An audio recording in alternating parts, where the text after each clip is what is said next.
मेरे प्यारे भाइयों और बहनों, क्या हाल चाल? सब बढ़िया ना? चलो, वैसे पता है हम लोग क्या पढ़ने वाले हैं? मैंने यहाँ पर लिखा हुआ है समांतर श्रेणी। आज हम लोग समांतर श्रेणी अरिथमेटिक प्रोग्रेशन इसको पढ़ेंगे। इसको स्टार्ट करने से पहले एक छोटी सी स्टोरी कहानी सुन लो। क्या नवीन जी, आपको जो है सपोज आपको पटना जाना है। अब पटना में आपको जो है कहाँ जाना है? चिड़ियाघर। ठीक। अब आप सोचोगे भैया पटना जाने के लिए, अच्छा हम लोग पटना स्टेशन पर पहुंच गए। अब पटना स्टेशन से हमको जो है कहाँ जाना है? हमको यहाँ चिड़ियाघर जाना है। चिड़ियाघर जाने के लिए मैं क्या करूँगा? एक छोटी सी टैक्सी बुक करूँगा। हाँ जी। अब छोटी सी नहीं, जिसमें आप चले जाओ वैसे टैक्सी बुक करना। ठीक। चलो, अब इस टैक्सी का किराया फिक्स है कि अगर आप इस टैक्सी को 1 किलोमीटर तक ले जाओगे तो आपको 15 रुपये पेड करने होंगे। ठीक। अब सोच लो, आपके पटना स्टेशन से ये चिड़ियाघर कितना दूर है वो आप जानो। ये टैक्सी वाला आपको स्पष्ट कर दिया कि भैया अगर हमको पहला किलोमीटर आप लेके जाओगे तो आपको 15 रुपये लगेंगे। ठीक।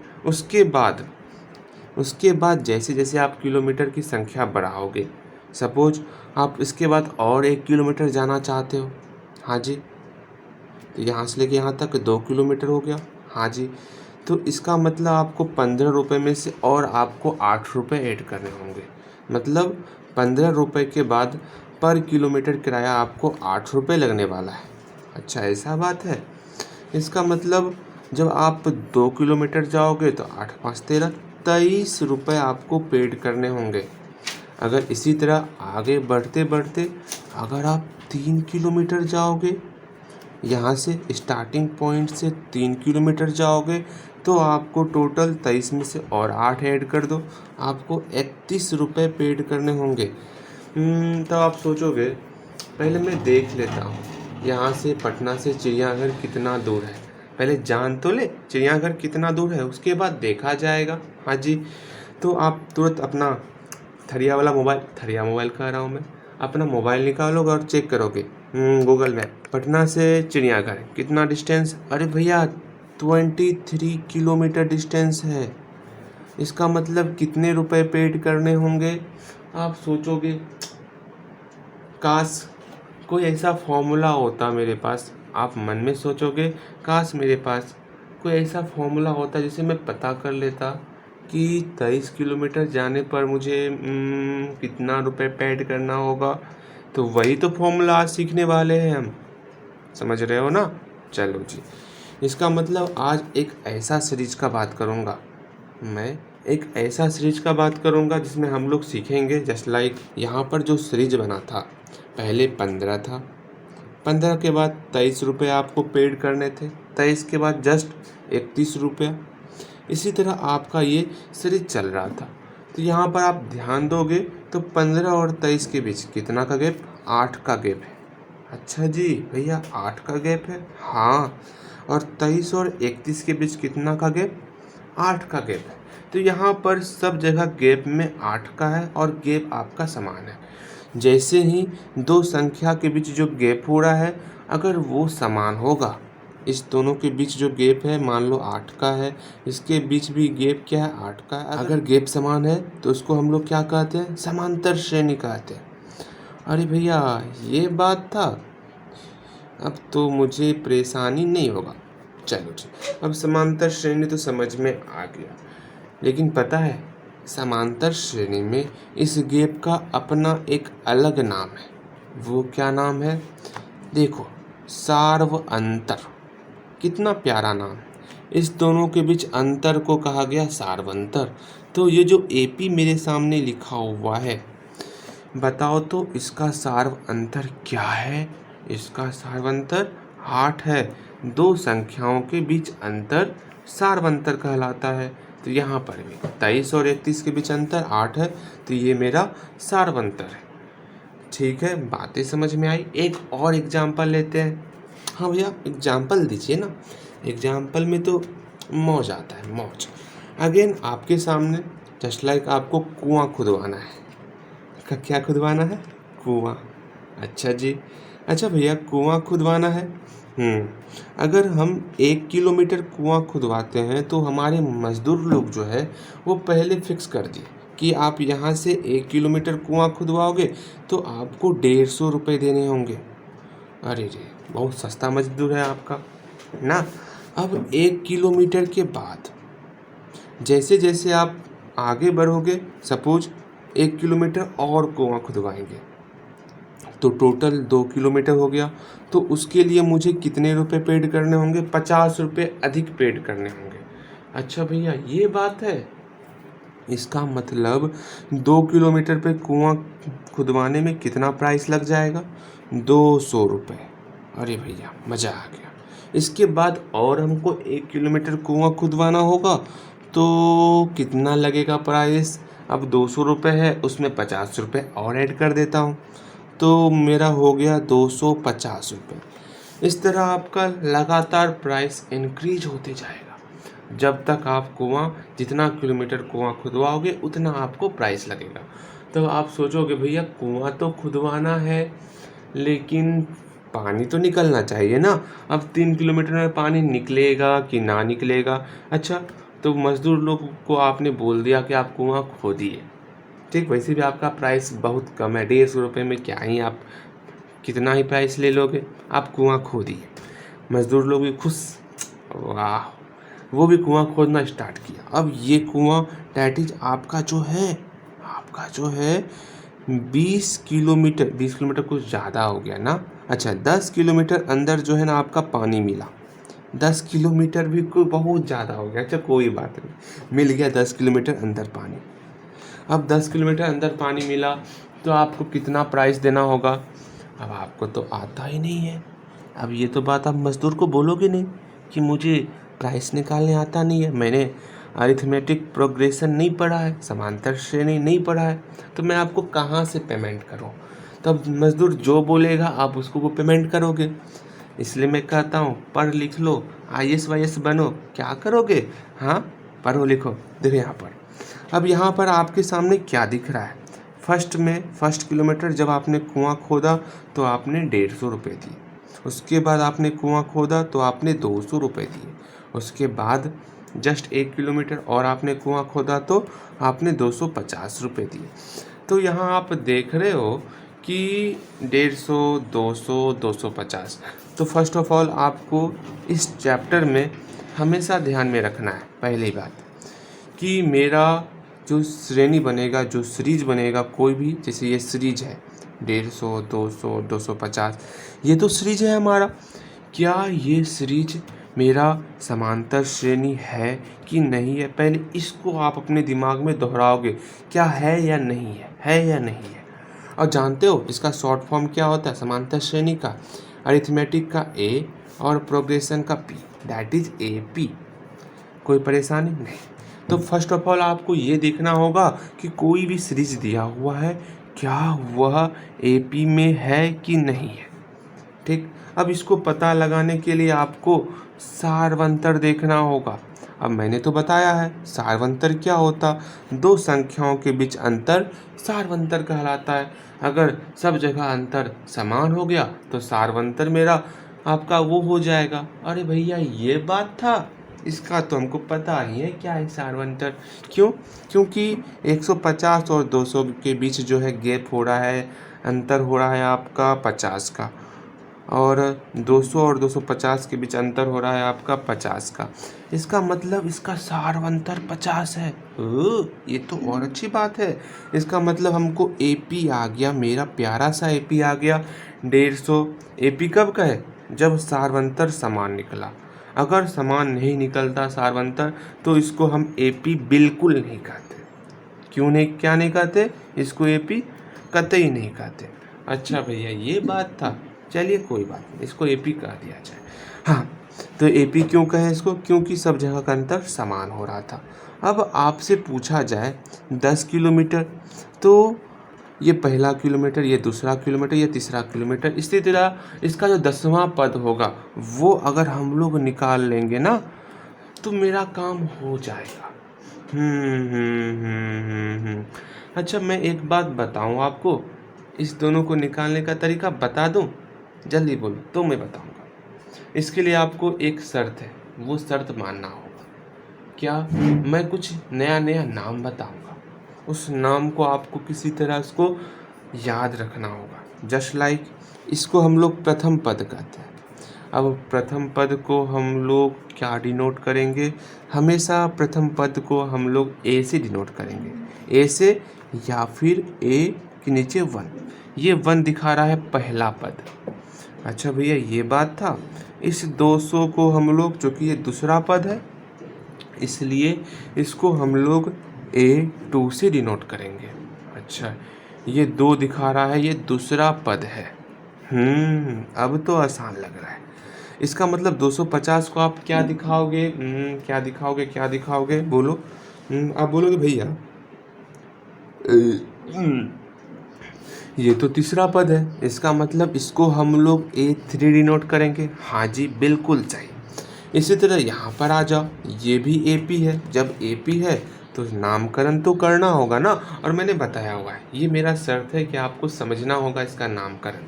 ये पहला पद था, तो पहला पद को भैया बोले हैं कि A से डिनोट करने के लिए या फिर A1 से डिनोट करने के लिए। हाँ, दूसरे पद को बोला गया है कि A2 से डिनोट करने के लिए, क्योंकि दूसरा पद है।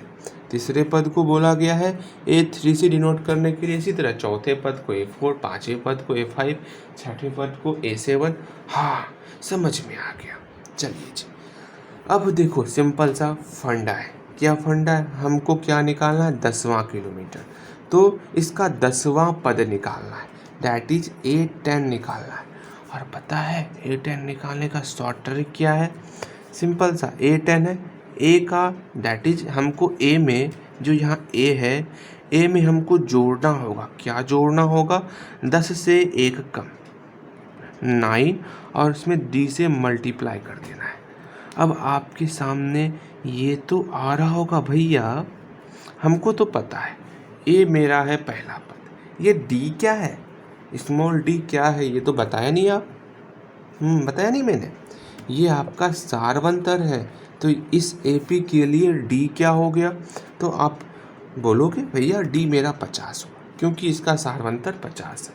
इसका सारवंतर भैया 8 है इसका सारवंतर। अच्छा, ये बात है।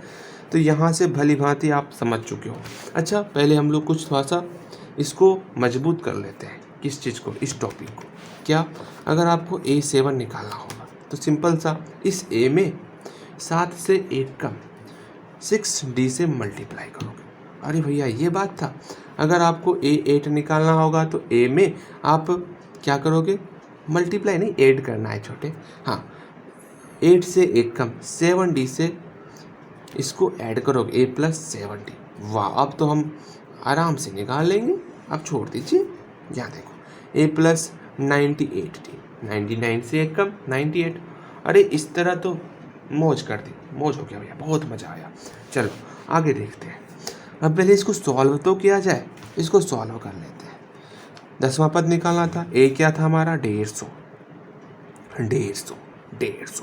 चलो जी, अगेन 9 इंटू D क्या है? सारवंतर 50। कितना हो गया? 150 प्लस 450। अगेन 0, 5 5 10 का 0, 1 5 1 6, 600। इसका मतलब मुझे 10 किलोमीटर खुदाई करवाने में मजदूर को 600 रुपये पेड करने होंगे। अच्छा खासा रुपया है, पहले सोचना चाहिए था मुझे। अच्छा कोई बात नहीं। यहाँ आपको कितना भाड़ा देना होगा ये भी आप बताओगे, मैं बता दूँ? अच्छा देखो कैसे, पहले आप निकालो इसको, वीडियो को पॉज करो, रोको वीडियो को, और पहले इसका आप प्राइस निकालो। उसके बाद मिलान करना क्या सही में निकला या नहीं निकला। यहाँ देखो, तो हमको क्या निकालना था? इसका जो AP है, इस AP का हमको कौन सा टर्म निकालना था? क्या निकालना था? हम कितना किलोमीटर गए थे? कहीं, हाँ 23 किलोमीटर। मतलब पहला किलोमीटर में 15 रुपये, दूसरे किलोमीटर में 23 रुपये, एंड तीसरे किलोमीटर में 31 रुपये। तो 23 किलोमीटर में कितना रुपये? इसका मतलब हमको A23 निकालना है। तो क्या होगा a+22d। अब a क्या है सर, खोजो कहाँ पर क्या है। इसमें a क्या है, पहला पद 15। मैंने बोला है, शर्त है मेरा, आपको समझना होगा a क्या है, d क्या है, बस बाकी मैं संभाल लूँगा। a है आपका 15, d क्या है, जो हमारा सारवंतर होता है, सारवंतर 8 है, तो यहाँ पर 22 × 8 अगेन 15 प्लस इसको ऐड करोगे 17। अच्छा भैया ये था, चलो ठीक है। 11 8 1 9 1 191 रुपये देने होंगे। अच्छा कोई नहीं, चिड़ियाघर घूम के जाऊंगा, डैट इज घर जाऊंगा चिड़ियाघर घूम करके। ये तो समझ में आ गया। चलो एक चीज़ और समझ लेते हैं। इसका वैसे नॉर्मल फॉर्मूला जो होता है, जैसे ये 10वां पद हुआ, कोई भी पद निकालने के लिए कहा जाए वैसे तो आपको इसी तरह निकालना है, लेकिन जो आपको फॉर्मूला याद भी करना, इसको याद भी करना क्या मैं बता रहा हूँ। अगर an कहा जाए, n के स्थान पर 1 2 3 just like a1 a2 a3 a4, तो वैसे आप ये निकाल सकते हो फॉर्मूले से, लेकिन इसका फॉर्मूला आपको याद रखना होगा a+n-1 × d। वही ना हो गया, यहाँ n जितना यहाँ रहेगा उससे एक कम यहाँ पर रहेगा ना। अगर यहाँ 7 तो यहाँ पर एक कम 6 रहेगा, a+6d। सेम यही फॉर्मूला है, लेकिन ये जनरल फॉर्म में हुआ ना। अगर यहाँ पे 8 रहेगा n की जगह पर, तो n से एक कम 7d, a+7d। अच्छा भैया ये तो अभी आपने तुरंत बताया, इसको हम याद करना, क्या याद हो गया हमको। चलिए इसके आगे हम लोग देखते हैं। चलिए जी एक और कहानी सुना जाए। कहानी तो सुनना ही है। हम लोग एक पंप ले लिए, पंप कर रहा हूँ, एक हम लोग सिलेंडर लिए, सिलेंडर आपके घर में है ना, उसी तरह का एक ऐसा सिलेंडर लिए जिसमें जो है गैस भरा हुआ है। इसमें यहाँ पर एक पंप लगा दिया गया है। क्या लगा दिया गया यहाँ पर, एक ये टोटी नहीं है, ये टंकी नहीं है, ये इसके अंदर गैस भरा हुआ है, ये सिलेंडर है, ठीक। अब ये पंप का काम है, इस पंप का क्या काम है, इस पंप का ये काम है कि ये पंप जो है एक बार में इस पूरे के पूरे जो भी ये आपका गैस है ना, सिलेंडर है, इससे एक बार में आपका 1/4 हिस्सा बाहर निकाल लेता है गैस का। मतलब कितना हिस्सा बाहर निकाल लेता है, 1/4 हिस्सा मेरा बाहर निकाल लेता है। अच्छा ये बात है, इसको समझने का 2 मेथड। पहले मेथड 1 देख लेते हैं। अब बोलोगे भैया मेथड 1 मेथड 2 क्यों कर रहे हो, एक मेथड बताओ समझ में आ जाएगा। देखो पहले हम लोग मान लेंगे, माना कि इस सिलेंडर में अभी तत्काल इसमें 100 किलोग्राम यहाँ पर जो है गैस भरा हुआ है। अच्छा जी इसमें कितना गैस भरा हुआ है, 100 गैस भरा हुआ है। अब हम लोग सोचेंगे एक बार में कितना निकला गैस, तो गैस निकाले, एक बार में गैस निकाले, एक बार में कितना गैस निकला। अब आप बोलोगे भैया एक बार में हम लोग गैस निकाले हैं 1/4, पहले कितना था 100, अब 100 का 1/4 निकालेंगे गैस, तो कितना हो जाएगा, 4 25 हो गया। तो जब 25 निकाल लिए तो बचा कितना, 75 बचा। हाँ भैया 75 बचा, ठीक है। अब फिर से दूसरी बार निकालेंगे। अब दूसरी बार हम लोग गैस निकाल रहे हैं, तो कितना गैस निकलेगा इस 75 में से, फिर इसका 1/4 निकालेंगे। जैसे पहले 100 में से इसका 1/4 निकाले, फिर से समझना है छोटे, बहुत इंपॉर्टेंट है ये आपके लिए, इसलिए इसको समझना है।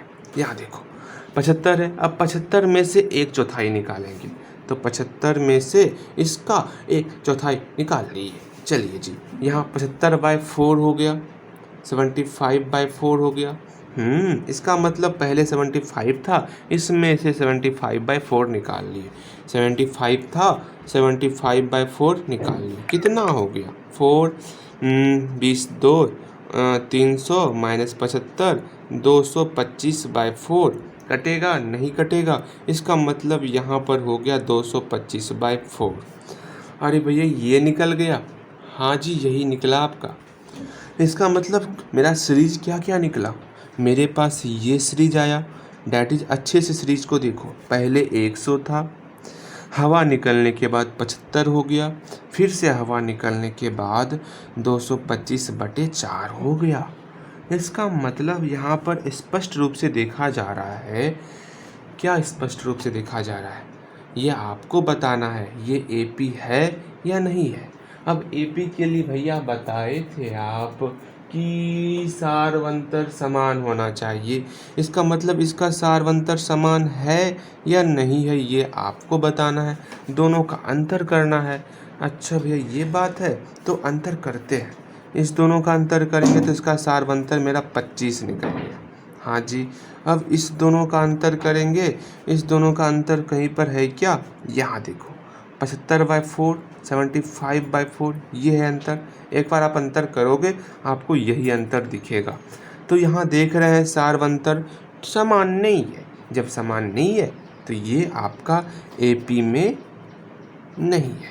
अरे भैया ये बात था, ये तो बहुत आसान है। मेथड 2 क्या है वो बताइए। मेथड 2 में क्या करना है आपको, यहाँ हम लोग 100 माने हैं, वहाँ पर आपको 1 लेके चलना है, 1 है तो एक बार में कितना गैस निकलेगा। अच्छा भैया ये बात है, एक बार में कितना, तो इस 1 का जो है 1/4 भाग गैस निकाल लेंगे तो कितना गैस बचा, पहले 1 था, इस 1 से 1/4 भाग गैस निकाल लिए तो कितना गैस बचा, तो 1 में से 1/4 घट गया, बाहर निकला ना 1/4, हाँ भैया, तो 3/4 बचा, तो 3/4 बचा। अब 3/4 में से फिर से हमको कितना निकालना है। अरे भैया अब थोड़ा सा बोर फील होने लगा, क्या बता रहे हो आप, अरे ये आपके चैप्टर में सवाल भी है, इससे सीख लो नवीन जी, वरना भी हो।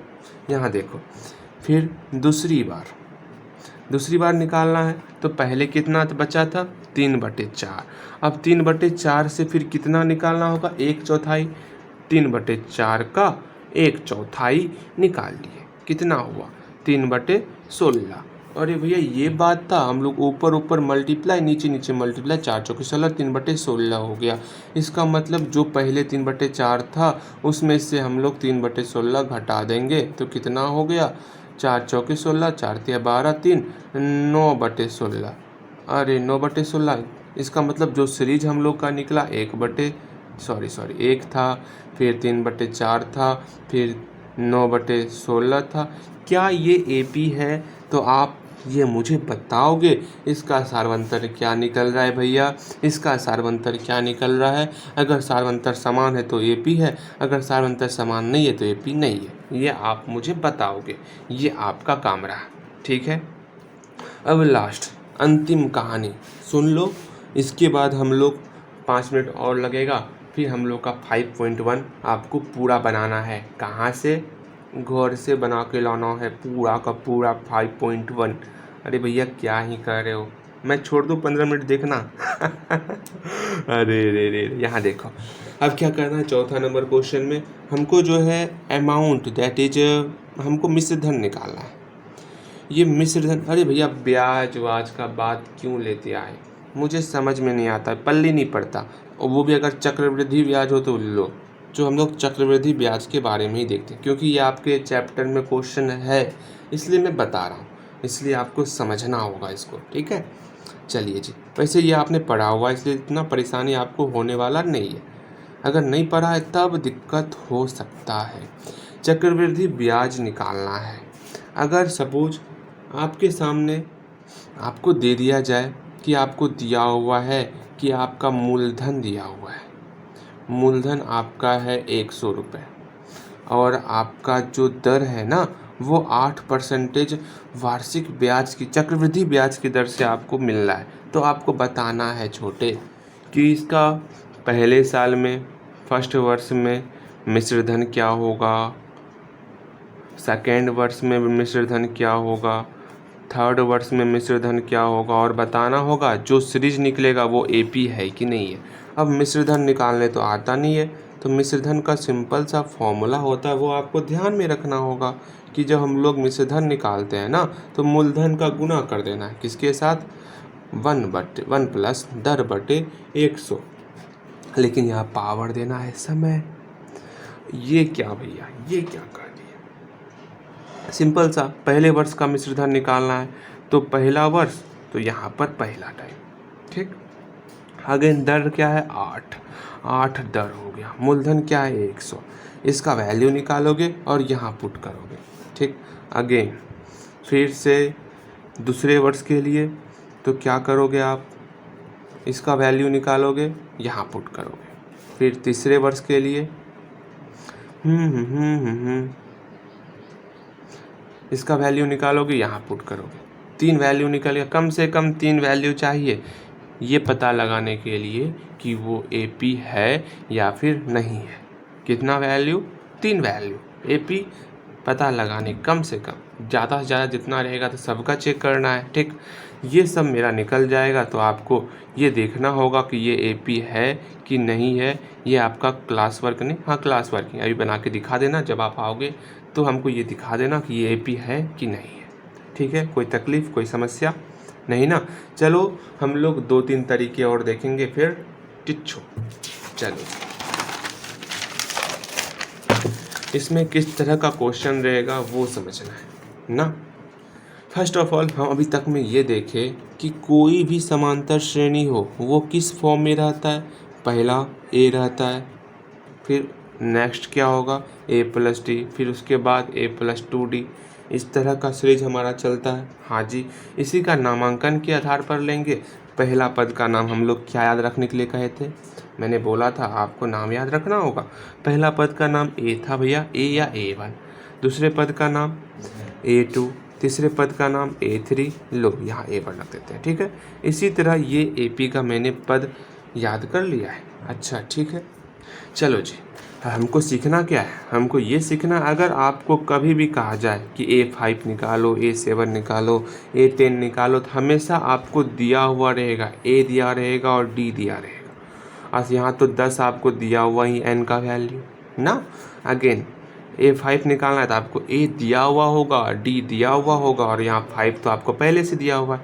A7 निकालना है तो आपको A दिया हुआ होगा, D दिया हुआ होगा, और साथ में यहाँ 7 पहले से दिया हुआ है। मतलब ये तीनों चीज़ आपको पता होना चाहिए, तभी आप ये सब वैल्यू निकाल सकते हो। वही चीज़ हमको सीखना है। फर्स्ट टाइप में क्या होगा, हमको दिया हुआ होगा, क्या दिया हुआ होगा, A दिया हुआ होगा। इसको हम लोग A भी कहते हैं, ठीक है। इसको हम लोग क्या कहते हैं? A भी कहते हैं, ये तो हमको पता ही है। A दिया हुआ होगा और D दिया हुआ होगा, ठीक है। D क्या होता है? इस दोनों का अंतर D कहलाता है। इस दोनों का अंतर, सार्वंतर D कहलाता है। इसका मतलब A और D जब हम लोग को दिया हुआ हो, उस कंडीशन में हमको चाहे AP निकालने के लिए कहा जाए या चाहे कोई भी पद निकालने के लिए कहा जाए, जैसे कि A10, A5, ये सब पद निकालने के लिए कहा जाए, हम दोनों में से कुछ भी निकाल सकते हैं। AP का मतलब ही हो गया हमको A1 निकालना है, A2 निकालना है, A3 निकालना है, A4, जितना निकालना है उतना निकालो। कम से कम A1, A2, A3 निकाल करके AP लिख देना है। अच्छा भैया, इस पर कोई क्वेश्चन करवाइए तब समझ में आएगा। जस्ट लाइक हमको A दिया हुआ है 2 एंड D दिया हुआ है आप लोग का 3 दिया हुआ है D। अब हमको ये बताना है कि फर्स्ट AP क्या हो सकता है। तो AP के लिए हमको क्या करना होगा? A1 निकालना है, A2 निकालना है, A3 निकालना है। अच्छा, तो A1 बराबर, A1 को हम लोग A कहते हैं। देखो भाई, जब तक ये नहीं सीखोगे A1 और A क्या है तो सोच लो, ये वीडियो देखना छोड़ दो। मजाक कर रहा हूँ, समझ में आ गया होगा आपको। A1 क्या हुआ? A हुआ। A हमारा 2 है तो A1 का वैल्यू निकल गया। अगेन A2 का वैल्यू हमको तो पता है, यहाँ 2 है, 2 से 1 कम, A+D। अच्छा भैया, ये था, वैसे आपने फॉर्मूला बताया था AN का वैल्यू A+N-1 × D। अच्छा, वो भी काम आएगा लेकिन समय पर काम आएगा, ठीक। यहाँ देखो, A का वैल्यू क्या है? 2 है, D का वैल्यू क्या है? 3 है, तो मेरा 5 निकल गया। अगेन A3 का वैल्यू A+2D। ओ ये भैया, यहाँ A का वैल्यू क्या है? 2 है, D का वैल्यू क्या है? 3 है। अच्छा, तो यहाँ हो गया 2 + 6 = कितना हो गया? 8 हो गया। भैया अब तो निकल गया। A3 निकाल लिए। AP के लिए 3 पद चाहिए और हम अधिक काम करने वाले नहीं हैं। हम कम से कम काम करने पर विश्वास रखते हैं भैया, आपको पता ही है कितने कम काम करने वाले हैं। मजाक कर रहा हूँ, यहाँ देखो। तो AP क्या हो जाएगा हम लोग का, AP हम लोग का हो गया A1 A2 A3 इस तरह का टर्म। A1 क्या है 2, A2 क्या है 5, A3 क्या है 8, इसी तरह का ये टर्म चलेगा चलेगा और चलते चलेगा। AP निकल गया। अब हम लोग का कोई भी पद निकाल सकते हैं हम। अब आपको समस्या नहीं होना चाहिए। चलो कोई भी पद निकाल के मैं आपको दिखाता हूँ। हमको A10 निकालना है, तो A10 के लिए क्या करना होगा, A + 9D। अरे भैया ये कैसे आपने कर दिया, यहाँ 10 था, 10 से 1 कम 9, 9D। अरे ये तो मुझे पता था, बोलो याद ध्यान दो। A का वैल्यू दिया हुआ है, खोजो खोजो खोजी बनो। A का वैल्यू दिया हुआ है, हाँ दिया हुआ है 2 है, 2 दिया हुआ है, अच्छा ठीक है 9 इंटू D का वैल्यू दिया हुआ है 3 दिया हुआ है 3। अब ये तो हो गया 9 3 27 2 29, इसका वैल्यू 29 हो गया। A10 निकल गया। इसी तरह हमको कोई भी टर्म बोला जाए बताने के लिए तो हम बता सकते हैं। चलो ये तो आपका फर्स्ट टाइप हुआ जिसमें आपको दिया हुआ होगा A और D, आपको AP निकालना है या कोई पद निकालना है, बन जाएगा ये। फिर सेकेंड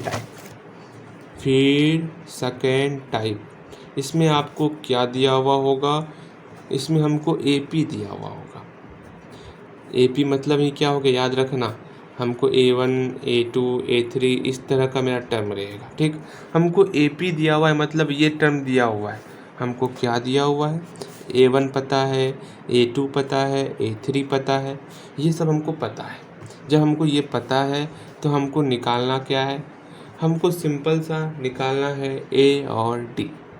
अरे भैया जब हमको ये पता ही है, हमको पता है कि A1 को A कहते हैं, A निकाल लेंगे, D क्या होता है इस दोनों का अंतर करके निकाल लेंगे। ये तो और बच्चा वाला सवाल आप पूछ दिए।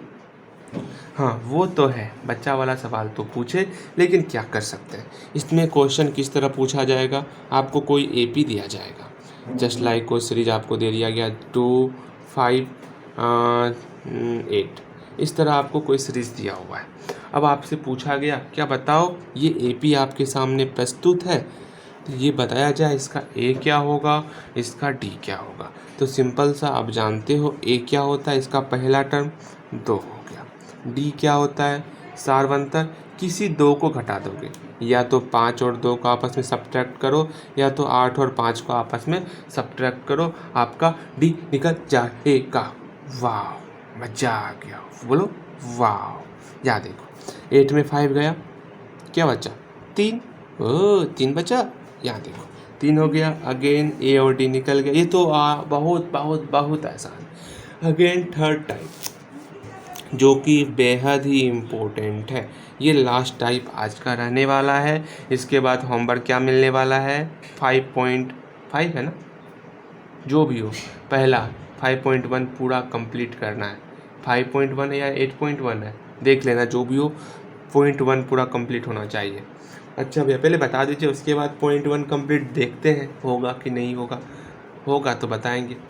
इसमें क्या रहेगा, थोड़ा सा घुमा हुआ होगा। वो क्या, आपको इसमें AP दिया था ना, यहाँ पर AP नहीं, आपको सीरीज दे दिया जाएगा। अब आप बोलोगे भैया सीरीज क्या, जस्ट लाइक आपको कोई सीरीज दे दिया गया, मैं 2-3 सीरीज लिखता हूँ, 2 3 5 7, ये सीरीज है। 1 8 3 1 8 9 11, ये भी सीरीज है। 1 1/2 3/2 7, इस तरह ये सीरीज है।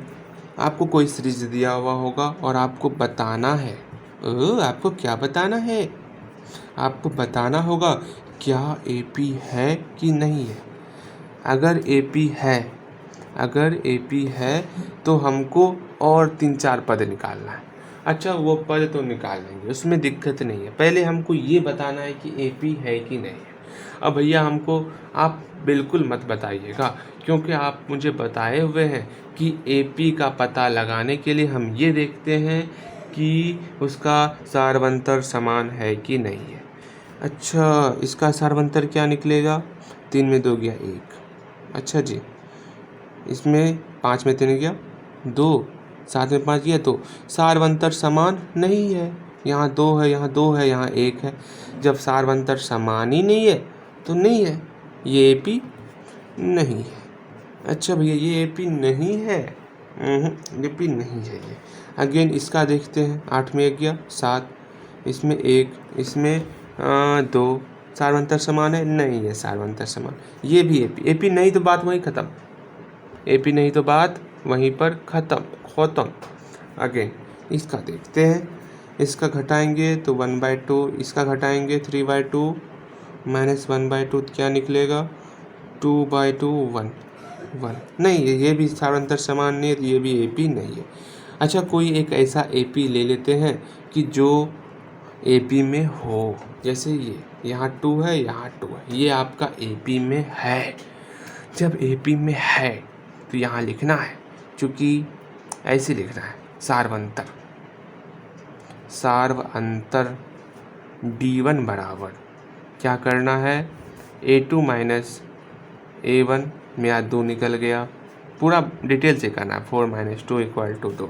अगेन A3 माइनस A2, जितना टर्म दिया रहेगा सबका आपको सार्वंतर लिखना है। 6 - 4, अभी इस दोनों घटाएं, अब इस दोनों घटाएंगे, ठीक है। 6 - 4 = 2।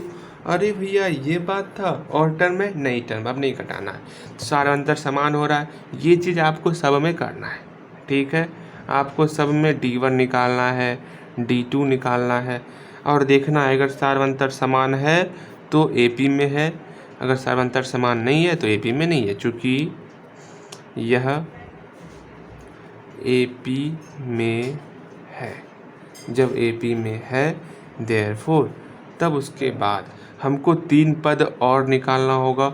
A3 तक निकला हुआ है, A4 निकालेंगे, A5 निकालेंगे, A6 निकालेंगे।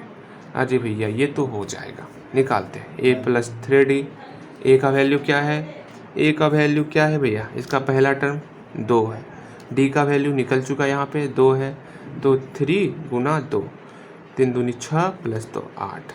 अब निकाल लेंगे भैया, आप नहीं भी निकालिएगा ना, हम निकाल लेंगे। A प्लस क्या होगा, 5 से कम 4D, तो A का वैल्यू पहला टर्म 2 है, 2 प्लस 4 × D का वैल्यू क्या है 2 है, 2 8 2 10। अब ये आप मुझे निकाल के बताओगे ये कितना होगा, ठीक। इस तरह आपका कंप्लीट हो जाएगा। समझ में आ रहा है। इसमें भी आपको यही करना है, सार्वंतर लिखना है, D1 का वैल्यू निकालना है, D2 का वैल्यू निकालना है।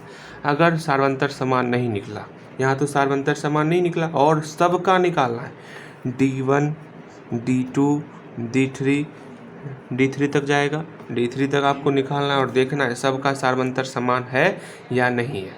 अगर समान नहीं होगा तो फिर कोई बात नहीं, बात हो गया कंप्लीट। यहाँ तक होमवर्क आपका रहा, 5.1 आपको कंप्लीट करना है, ठीक है। चलो जी मिलते हैं।